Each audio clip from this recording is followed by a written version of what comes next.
Hello and welcome back to another Sparks Live. I'm really excited because I'm joined by an amazing chef, but good friend of mine, Francesco Mazzei. How are you? I'm really well. Good to see you. And you? Happy to be here. So you'll probably recognize Francesco from Cooking with the Stars. And if you're out in London, his 3 amazing restaurants. And we're going to have a lot of fun tonight and make some delicious food. What are we going to be making? Well, we're going to make one of the dish we present in the shop, basically, at Cooking with the Star, which is tortelli with burrata and nduja, with the Grana Padano cheese, toast hazelnut, and Swiss chard. A very simple dish, if you know to shape tortelli up, and a dish that everyone likes, everyone loves. Well, I'm looking forward to it. And before we get cooking, we'll put the recipe and the method up on the screen now. And we've said make your pasta ahead of time, but we are going to do it fresh. Yes. So you can watch this back, and if you want to cook along at home on a pre-record, feel free. There's all of your ingredients there. And if you want to go veggie with it, you can leave the nduja out, which we're going to show you an example of this evening. And let's pop the method up on the screen there as well. So there you go. So you could have had this ready. Screenshot that or something if you want it in front of you. That's got lots to follow, right? There's a lot to follow. We're going to make it very easy. Very easy. Super easy. Yeah, super easy. And before we get cracking, I got a note to the competition. So if you want the chance to join us next month in the studio, then all you need to do is send an email to the address up on the screen now with your favourite pasta filling. And we've got Susan and her husband in the studio with us now, who won the competition last month. So good to see you both over there. And your dinner will be ready soon, don't worry. All right, let's get started. Right. So, everyone's got the ingredient, I guess. But, what we need is basically for the pasta is a 00 flour and the semola, which is not semolina. Semola is a little bit coarse. But, of course, if you don't have semola, just stick to 00 flour. Use the same amount. And then we need more or less 3 eggs. But you have to be careful because the eggs, they're not all the same. Small, medium, large. So I suggest small one. And then if it gets too dry, you can still use a bit of water to add. But let's start to do the pasta like Mama will do. Well, the way my mom still does. Okay. Yeah, by hand. And this rolling pin is not just for rolling the pasta down, but of course we will use a pasta machine with it. So this is the classic way, basically. You put the flour together. And why 00 flour? But 00 flour is tender flour, is the best for making pasta in general. But the reason why we use semola is because in Italian we like to keep the al dente bite, the crunchy thing. And you said to me, is it possible to keep the crunchy bit on the fresh pasta as well? Yes, you can. And that's the semola. Okay. It's very, very important. Yeah. What's your earliest memories of making pasta? That was a mess, I remember. Well, in south of Italy, where I come from, Calabria, we basically do eggless pasta, which is basically no eggs involved because it's just basically rimacinato di semola, which is semola but finer with warm water, and we make things like I'm sure you had like Apulian orecchiette or cavatelli or ferrazzuoli, and that was my first memory because the rules at home was on a Sunday we go see nonna in the countryside and you make pasta all together. If you don't make pasta as good, then you're not gonna have your pasta dish, which of course you will. Yeah. But this is kind of a challenge for you. So, 2 eggs, flour, and what we do is just by hand, trying to crack the egg, and slowly we adding bring the flour in. Yeah. I know if you have one of these mixing bowl machine, do it. But I find this Chris quite therapeutic. Yeah, for sure. And then involves the family, and of course, I try to do with the kids. Sometimes at home on a Sunday if I don't work, and then I get trouble from the wife because the flour is unbearable, and I don't do washing up. Yeah. But a good thing to do with the kids to get them in, feeling the food. Yeah. And then when they get used to it, the kids they ask you how they want to do it again, which is great. So when you get to that stage, just stick all together, put all together. And I know it gets a bit messy, but as I said, it's all good fun. Yeah, it's fun. It's beautiful to do it. Yeah. And why this recipe? Why have you chosen this one tonight? I chose one tonight because basically it's one of my signature recipe or my early days in London. I used to run a beautiful place called L'Anima in the city. Yeah. And that's the first time that I made tortelli with burrata. And now you find tortelli burrata everywhere, And of course, it was a great way to balance the spiciness of that baby over there, which is the nduja. So and you were one of the first people to bring, or you were the first sort of Italian chef to bring this into the country, right? I was the first one to bring this nduja in the country, and which nobody knew about it. And now is, as you know, very, very popular. Yeah. And you find on every restaurant and supermarket shelf and stuff like that. And is also, Chris, a very, very versatile ingredient. You know, you can use for so many things. It's not just for stuffed tortelli, but we can do a simple tomato sauce, and chuck the nduja in. You can do, I don't know, a fish stew, and put some nduja in. Or on eggs, right? Eggs, beautiful. With eggs, beautiful. Or can simply, you know, spread on a bruschetta and with friends with a nice, lovely red wine, and job done. So look, if it gets quite dry, just add a bit of water. Easy. Okay. And I've been down to your restaurant. You've got a massive nduja up there, and you just sort of slice it off. It's soft, and you just spread it on bread. And of course, we always keep nduja at the room temperature. Yeah. Of course, you can take it in the fridge if you don't need it, but it's the best way when you do room temperature because, you know, again, it's soft. You can spread it, and the smell and the color is absolutely fantastic. And what exactly is it for anyone that doesn't know? Well, it's basically a pork meat with quite a bit of pork fat, fennel seeds, and this slightly smoked. That's what it is. But we call a sausage. Nduja for us is a sausage. It's very similar to Spanish sobrasada, if you see what I mean. Yeah. But this is spicy and it's slightly less smoked. Okay. If I may. Okay, look. This the pasta gets shaped now. And of course, if you have a wooden surface, it's easy to work. Yeah. But you need your pasta to be like that a bit, yeah? Yeah. It's quite firm then. It has to be very firm. That's why you want pasta. And very thin when we go through the machine, and I'll show you. Right. Or, as I said, if you don't have a machine, use a rolling pin. Yeah. Okay? So, when you get this kind of stage here, you're going to really work hard. How much pasta do you make a day in the restaurant? Quite a lot. Yeah. I mean, I would say 20 kilo a day, every single restaurant. Yeah. So 60 kilo pasta. Yeah. But again, the other things that people say, oh, pasta is an easy thing to do. Pasta, everybody can do it. When you see the effort and the love of ingredients we put on this dish, you understand that pasta is a great thing for you. Yeah. So look, we've got this shape now. What we're going to do, cling film around. Yeah. Or if you want, if I get the cling film out now. Okay. Then what he has to do, he has to be in the fridge for at least a couple of hours. Okay. So pasta needs to rest a bit before you go through the pasta machine. So never put pasta machine straight from this because it's very strong, muscly, and it doesn't go through, and it needs to rest. Yeah. So a bit of cleaning here now. Yeah. And if you didn't have nduja or you couldn't get a hold of it, what else could you use? So if you want it spicy, you can use some lovely chili paste that you can find a bit everywhere. Yeah. Or just burrata and ricotta the way they are. Yeah. You can add some truffle if you want that indulgent. You're a fan of the truffle, aren't you? I'm a fan of truffle, big fan, especially this season now. Yes. You can add inside some, I don't know, marjoram and sage, like fine herbs, which makes such a difference. I mean, you can play with imagination, really. So you can really keep that as the base and add in whatever you sort of like the taste of. And now, I mean, cavolo nero, I could never believe that one of the best cavolo nero grows in UK now. Yeah. So imagine a cavolo nero sauteed with a bit of shallots. Perfect. Delicious. Yeah, so the pasta is there, and as I said, this is resting now, but we made some pasta as you did at home, I believe, already made for you here. So we leave the pasta here to get room temperature. And what's better, a pasta machine or the old rolling pin? Always the old rolling pin. But people get, we stop because you really need to have that skill. Yeah. So I suggest if you got time, use the rolling pin. Again, it's another therapeutic, it's another exercise. I mean, you see this guy, he goes to the gym every day. If you do pasta home every day, you don't need to go to the gym. You know, basically you work yourself out and you go love a bowl of pasta. Yeah. You know, that's the thing. But if you go one of those or get all one of those, please buy because I'll tell you many things we can do with that. Yeah. Okay. So now let's do the filling. Yeah.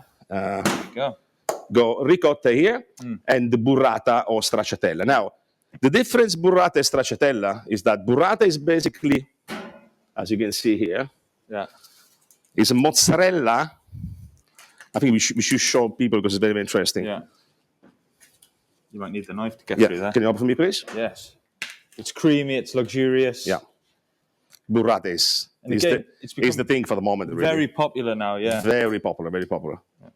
Look at that. So basically, this is the way burrata looks, and it looks like a mozzarella, but stracciatella is basically this. The inside of the burrata.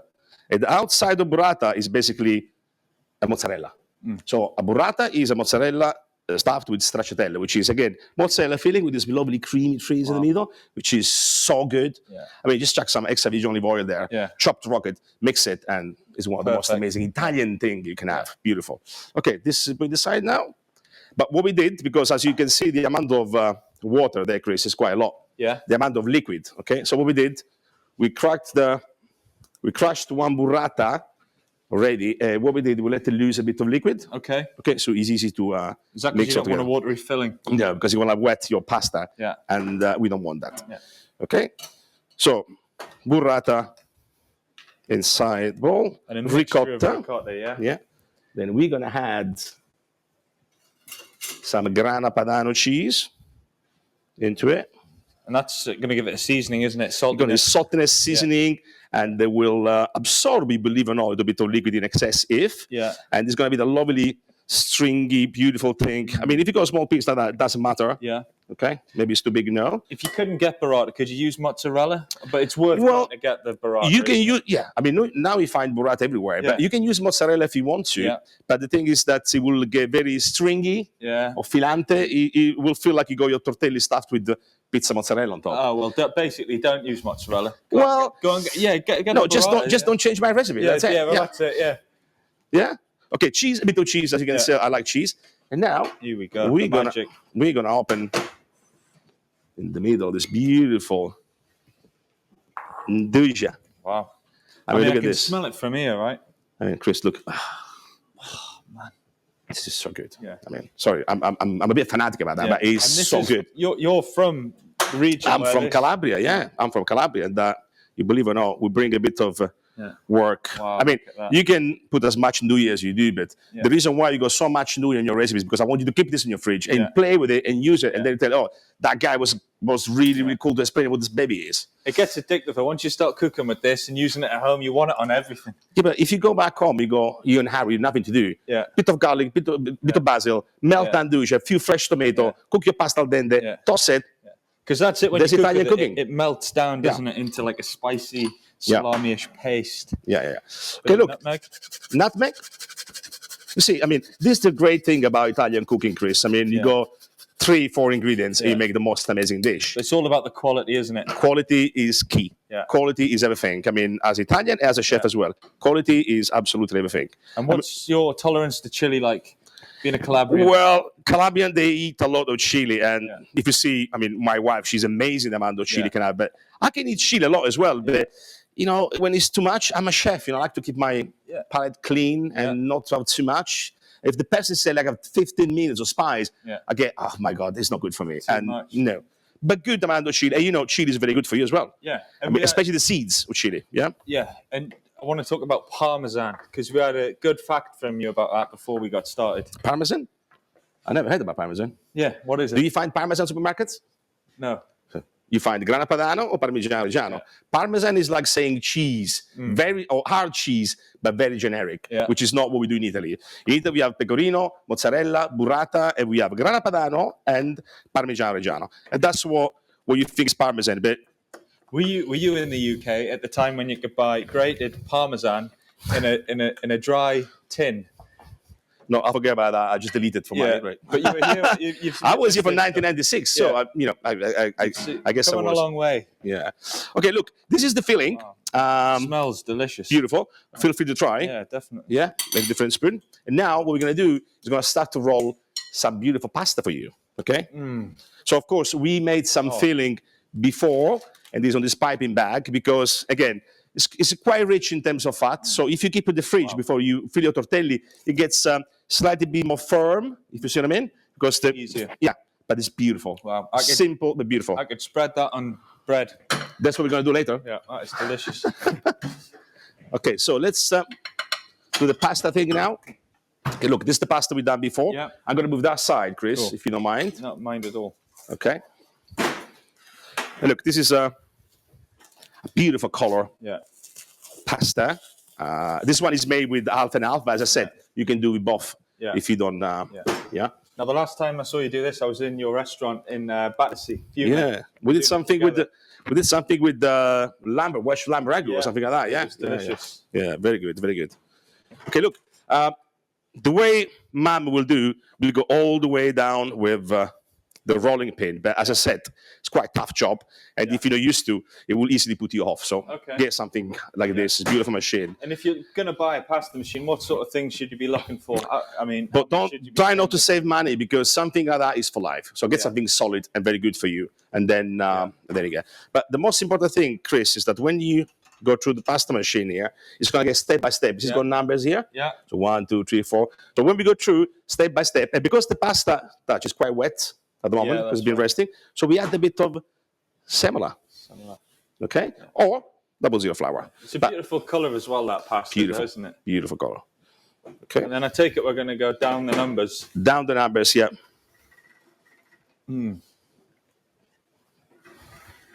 And is there obviously for a stuffed pasta we're going to use a fresh, but do you have a preference over a dried pasta or a fresh pasta when it comes to spaghetti and things like that? But it depends. I mean, if I ask you spaghetti vongole, it has to be dry pasta. Okay. It cannot be fresh pasta. Come on. If I ask you about tortelli, it has to be fresh pasta.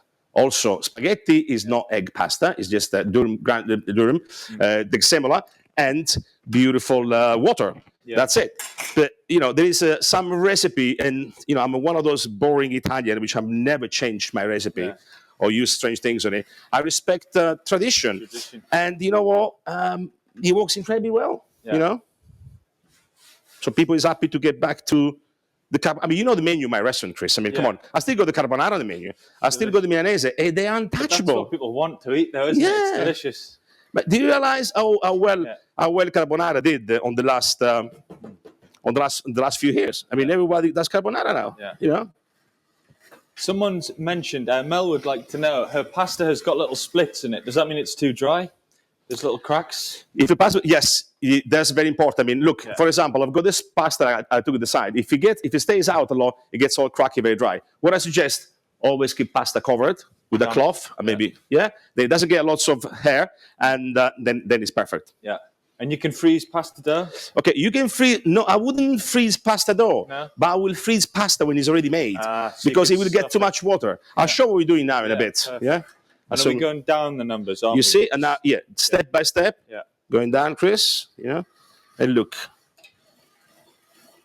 I mean, it's a simple thing. Of course, if you know how to do it, but it's a pleasure. I mean, look, we made the pasta from scratch, we made the filling from scratch. I mean, beautiful thing to do at the weekend. Yeah,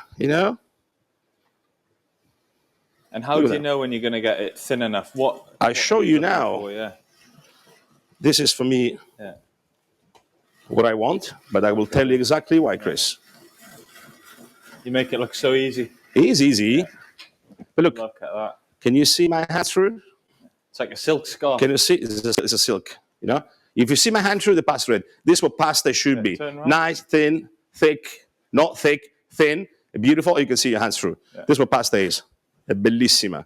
Beautiful. Yeah? So now, we're going to make the tortelli shape. And again, you can use one of this pasta cutter or stuff like that, but let's do, again, like Mama does. Very, very easy. So what we do basically, do like, okay.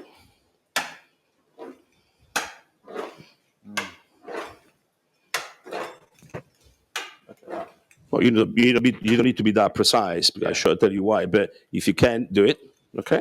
So I'm gonna get the filling here, and what we do, just put a little bit of filling. And there's not a lot of filling there, is it? You don't want to overfill these. No, because then what happens? They will explode in the water. Yeah. And then it's a big mess. So you don't want that. A little bit.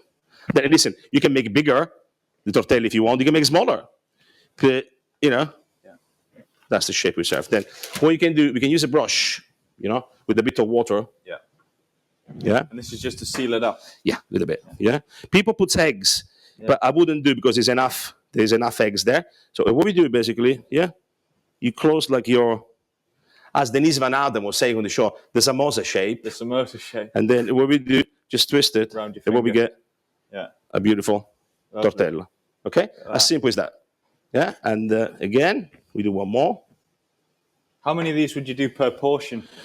For the smaller one, I will do 6 per portion. because usually in Italian culture we don't do starter, main, and dessert. We do starter, pasta, then mains, and then dessert. So the portion of pasta is not as big as you think it is, and it's not considered a main course, but it's considered a middle course. I think there's a difference, and growing up in this country, we have pasta for dinner. It's piled high like a mountain, but it's just a small course, isn't it? Because pasta really fills you up. And you should eat pasta when you can burn, or not before to sleep, because that's what pasta is good for. What's the most exciting things on your menu at the minute in a restaurant? Well, so many things at the moment. I think is white truffle. Yeah. It's white truffle season, and we're selling quite a bit. Be expensive this year because it's terrible season, but it's the most exciting thing. And as I was saying to you before, Chris, Italian cooking is about ingredients. We're selling a dish made out of pasta, Grana Padano cheese, butter, and truffle. We can move this side as well. You should try and make one as well. I'm going to try and make one. Let's bring them over. They look beautiful. Okay. So the white truffle is popular at the minute. It's popular at the minute because it's about, again, quality ingredient. It's basically 3 ingredients. You got the pasta, you got the Grana Padano cheese, and the white truffle is one of the most expensive dish. This is the power of Italian food. Ingredients, seasonality, and that's it. And at the moment, very excited to use truffle also because the season is very, very short. So in a few weeks, there's no white truffle anymore. You can have black truffle, but no white truffle. So, And tell us about your 3 restaurants. What are they? What's the thought behind them? Well, we use the same ingredient, which is great, talking about ingredient, but the difference that the one in Mayfair is a classy Italian restaurant in Savile Row, where we serve the most classic Italian style of cooking. You've been there, like the Milanese, the carbonara, the fregola, the black cod with licorice, this kind of thing. And the other one, Radici in Islington, is basically my trattoria, where it's much more Calabrian cooking, where we make a fantastic pizza with nduja as well. And then I got Fiume in Bazzi Power Station, which is basically an Amalfi Coast ispiration. So you go spaghetti nerano, fritto misto napoletano, Amalfi lemon taglioli with crab, this kind of food. So basically Italian, same ingredient but different concept. And I have to say, very popular. I've been to all the restaurants and I can confirm they're all amazing. Okay, so tortelli pasta is made. But what I'm going to show you now, before, let's put this tortelli somewhere here, for example. Always keep a bit of a good trick if you make pasta home. Always put a bit of flour underneath so they don't stick and they don't absorb, they don't lose too much humidity because, as you know, inside with the filling is quite wet as well. Yeah? Okay. So I just want to show you what else we can do with other pasta. Yeah, so look, let's put this one here for the time being.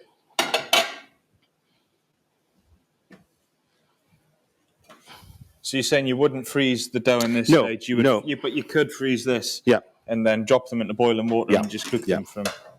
So it's okay if I go there back again a bit, yeah? I'll show you. So make sure there's a bit of flour here again, semola. And what we do. So because if you do more pasta, or if you do pasta, I know it's time consuming, just do a pasta and then make the tortelli shape you want to, but also keep some to do something which I'm showing you now. Yeah. And you can get all these ingredients in M&S for anyone that is watching tonight but not cooking along and wants to give it a go.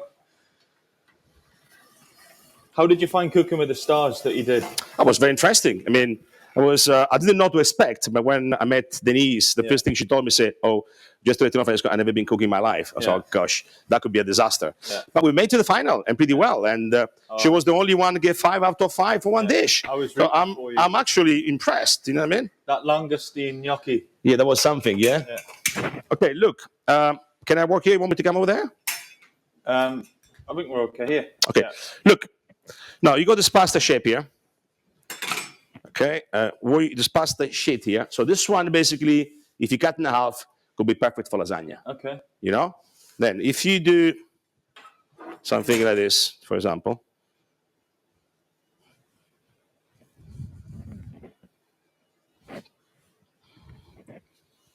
It's like an art form watching you do this. Yeah. Okay, now. Use the knife. Okay. And what you do, something we call tagliolini, for example. Then you go slightly thicker. Yeah. You do something like a fettuccine. Yeah. Yeah. All right. If you go more thicker, then you can do a very famous Tuscan dish, which is pappardelle. Okay. Then if you're going to be a little bit more creative, let's say, what you do, you cut that out, you do something like a pasta ball, for example. Wow. You know? It's so easy to do that. So you buy them in the shops. Exactly. So basically, when you do pasta, don't do like just do big amount and then you use it for the rest. Yeah. Now, what you can do, then you make a small amount of this pasta and then you can freeze it. Okay. So, but what you do, you freeze. You do like 4 or 5 portions, freeze the portion separately, and then when they're frozen, put them together so they don't stick anymore. Yeah. And then just cook as normal. Just put in the salt, boiling water, then prepare your sauce, and that's what we do. Amazing. Okay, so should we finish our beautiful tortelli now? Let's move this. Yeah.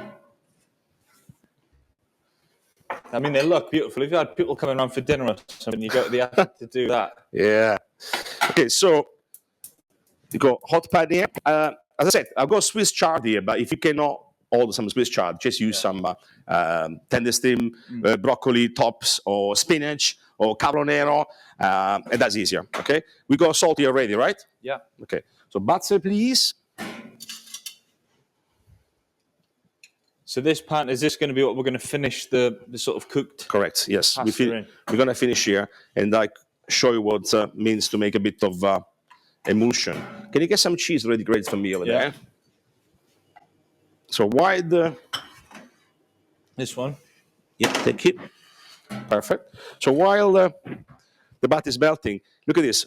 Always salted boiling water. Very, very important. That's the key to cook pasta. Any pasta you do, salted boiling water. When we say salted, how much are we talking? But depends the amount of water, really. Yeah. I mean, if just to give you a ratio, if you do 10 liters of water, is able to cook 1 kilo pasta, and you need 1 full tablespoon of salt. Yeah. Of course, if you can have salt, because salt could be, Yeah. You know what I mean?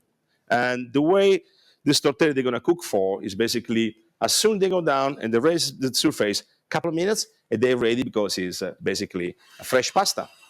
That's what it is. Okay? So I need to, if you help me to crack the nuts a bit, like that. Nutcracker. Yeah. Where are we putting these? Nutcracker, yeah? There we are. There we are, easier. Okay? You know me. So this is another, the inspiration about this dish is basically using all the Italian ingredients and from north to south. I mean, of course, burrata, if you think, is from Puglia, nduja is from Calabria, then you got balsamic vinegar is from Modena, Parmigiano, Grana Padano is from North Emilia-Romagna stuff, and all the veg. So it's basically all Italy in one dish. And how important is it to buy good olive oil, and what's the difference between a good one and a not so good one? But the good one is the one you should use. The bad one, you live only once. Yeah. Just get some different oil. Yeah. I mean, there's lots of veg oil, which are good for you. But if you're going to buy olive oil, make sure it's extra virgin olive oil because it's so good for you. Yeah. And then you use it very little. Don't probably use for frying, for example. I mean, you can if you want to, but don't bother to use fry. Just use for dressing. Yeah, dressing. I mean, look at them. You see, they nearly double up on volume. Wow, they have. You can see. So what we do now? And I'm grateful none of them is split because that would be my one. None of them is split. I didn't see your one actually, but it looks good. So it looks similar to mine. So well done. Yeah. Well, I learned from the best, Okay, look, it's very, very important we do this kind of movement here. This smells absolutely delicious. Yeah. And if it gets too dry, you move out to the stove. And what we're going to do now. And this has been cooked off already? It's been cooked off already, but we're going to make it hot. Yeah. So we try to get 3 different colors to give a beautiful look. It's so good for you as well, isn't it? Rich, so good for you. Colors, beautiful. I mean, I said, but this time of the year, you can easily use some carbonero. Will do the job as well. Okay. So look, some cheese around it. Wow. And we're gonna basically, mix it. And we're creating this lovely, look at that, kind of emulsion. How do you know when the pasta's cooked? I'm doing this for 25 years. Yeah. No, as I said, it depends. It's a good question, but it depends of the shape of the tortelli. But this kind of tortelli, for the thickness we add, I mean, I said, put the salt boiling water, 1 minute, 1 minute and a half, and it's ready. If they're bigger, you need probably half minutes more. Yeah. But look the kind of sauce here, the emulsion does it. Yeah. We're adding a bit of extra virgin olive oil. Okay. Extra virgin olive oil. Yeah. to have even more smoother now. Yeah. And talking of a minute and a half, the competition closes in 1 minute and a half. So get your favourite pasta fillings in to the email address, and you could join us here next month in the studio. Can you do a little recap where we're up to, what's been going on there? So basically, we did, as you said, pasta, tortelli shape. We cooked the pasta in the salt boiling water. Yeah. And we made the emulsion with butter and the pasta water, because you believe or not, this pasta water has got starch inside, so it makes it easy to create the emulsion. And then we now had the Swiss chard to get a bit of flavor in it. Okay. I'm going to add a little bit of salt and pepper. Yeah. Who's doing the washing up tonight, me or you? I'm not doing it, that's for sure. I'm not doing it at home, I'm not doing it here. Yeah. Of course, you're not going to invite me anymore, but that, is what it is. Okay, look at that. Beautiful. I like this creaminess. And if it gets dry, just add some more. So the water's turning into a sauce with the fats, with the cheese. That's with your the fat. Emulsion, yeah? But you still want to see a bit of cheese sprinkle on top. And that's when you always talk about chefs talking about using pasta water. Always. This is the key, okay? So what we're going to do now, we're going to go and finish this dish for you. Okay. What we're doing is, let's get a spoon here. Looks absolutely stunning. Yeah. I mean, look, we did everything from scratch, pretty good, yeah? More than pretty good. Look at that. This lovely pasta is full of this gauzy burrata and spicy nduja and the Grana Padano cheese, and it's just beautiful, this colored veg, yeah? Okay. This is what we do here. And then we're just gonna make a small twist on this veg, and they can be around the way you want it, yeah? But try not to do with the hands the way I'm doing, because it's quite hot. Yeah. Unless you want to, yeah? Simple but delicious. Simple, but that's the great things about Italian cooking, Yeah. That's the best thing. Look at that. So what we're doing, I did a few more because Chris wants to try some, so I have to. Some more sauce around it. I will see how simple the sauce is to make it. Look at that. Just absolutely simple. You need a bit of this moist here and there. Okay. Then I'm going to add a bit of hazelnuts. Bit of crunch, yeah. Now I'm going to add a bit of acidity, which it helps. And again, same as oil, buy good stuff, yeah? Good stuff. Balsamic vinegar has to be good. If you say something like glaze or stuff, well, you can use for something else if you want to, but I wouldn't recommend for this dish, that's for sure. And to finish, a little bit of... not Parmesan. No, Grana Padano on top. And then what you got is tortelli with nduja and burrata, which they made to the final to Cooking with the Stars. There we go for you, Chris. Try. Wow, it looks delicious. Before I get stuck into that, the competition is now closed. So if you've got any further questions for myself or Francesco while we are picking a winner, send them in. And any of the nuts you could use for anyone that can't eat hazelnuts or... But you can easily do without it. You can add different crunch. You can fry some sage leaves, for example. To have the extra bite on it. It doesn't recommend. And what you can do, you can use the rind of this cheese. Okay, you chuck on the microwave. It's a good tip for you as well. Okay. You chuck on the microwave for a few seconds, and when you take it out, you leave out a few minutes, it gets crispier. Yeah. So and then you cut small bits and you put on top. Amazing. Then, and then it's also good that no waste. You don't waste anything. Yeah. But try in the microwave. It's also good to dip it's a bit like pork crackling, but the veg option. Wow. So this one in the microwave, and then you dip in the balsamic. It's perfect aperitivo. Beautiful. Or snack for aperitivo. Yeah. Before I dive into that, can you run us through your pasta shapes again? So I said, tagliolini, fettuccine, pappardelle, e farfalle or pasta. We can do many more, but I just don't want to give too many information. Just go this one, and when you do pasta dough, do half kilo, and then keep some for your tortelli, and then do this, and you keep on your freezer, and you enjoy it. What would be your favorite sauce with each of those? But tagliolini for me has to be like garlic, chili, and bottarga or tomato. Fettuccine has to be bolognese. Okay, pappardelle could easily be a pesto sauce. And farfalle has to be smoked salmon sauce. Beautiful. Yeah, it's very famous. Farfalle salmone is something for us quite different in Italy, because it's not salmon. It's not really our thing. Smoked salmon. It's quite different. But this is the sauce I would suggest with it. Wow. Well, I'm going to dive into this. Get that one. Give that a little taste. Be rude not to. That's for Thank you, chef. What is your all-time favorite pasta dish? Everything my mom cooks. Just all of them. Pasta. Yeah. And no, we do. I said in South of Italy we do like eggless pasta. It's kind of cavatelli or ferrazzuoli, and it's quite light because it's eggs, not eggs inside. Yeah. And they usually like that with a wild boar ragu. Oh. I mean, now in season, gamey ragu with lots of juniper and red wine is for me like a comfort food at the moment. Wow. Then if you ask me on summer, it has to be spaghetti vongole, for example, or tagliolini lobster. But at the moment, that's what I really crave about. Every day I want to have some pasta. Let me see if I'm still good cooking. I think you're all right. You've done this before, haven't you? Wow. Oh. Too bad. Creamy, spicy, acidity, the eggs. And you don't need too much of the nduja either, but you can really taste it rather than it being too spicy. Yeah. You can taste everything that's in there. I mean, if you think the creaminess of nduja and the creaminess of burrata and the spices of nduja is like a great balance, you know, because it smooths out the spiciness, the burrata, and it's good. Who makes better pasta, you or your mum? My mum, definitely. Yeah. Don't tell her. She still thinks she has better pasta, maybe I can do it. But she able to do with the rolling pin. Okay. But she gets like 5 hours. Imagine if I do 5 hours myself, I would shut the restaurant down. Yeah. So, but very, very good. And we still do, if I'm there on a Sunday, she knows that I really love it, and she starts to make pasta from scratch. Yeah. And this is, I would say, romantic. That's the word. Okay. Yeah.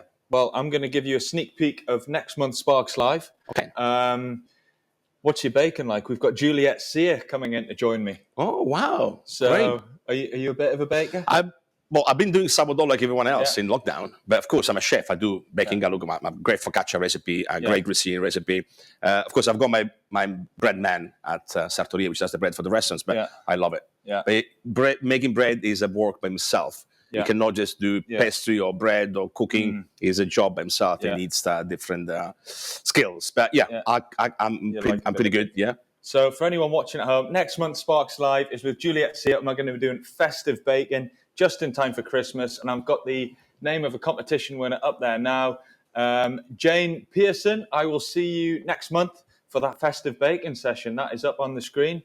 And now we just need to find Susan and her husband and feed them their dinner. Yeah, let's do that. Let's do it. Thanks so much for joining us. Pleasure. And thanks for having me. I'll see you again soon. Yeah, I want to see you do this pasta on one of your next live thing because you're pretty good at it. Your tortelli was quite impressive. Have you been practicing? I have been practicing all week. At home, I knew you were coming there. I was going to get grief. Right, well, thank you all for watching, and tag us in any pictures if you've made this. And from us two here, see you. Grazie, arrivederci.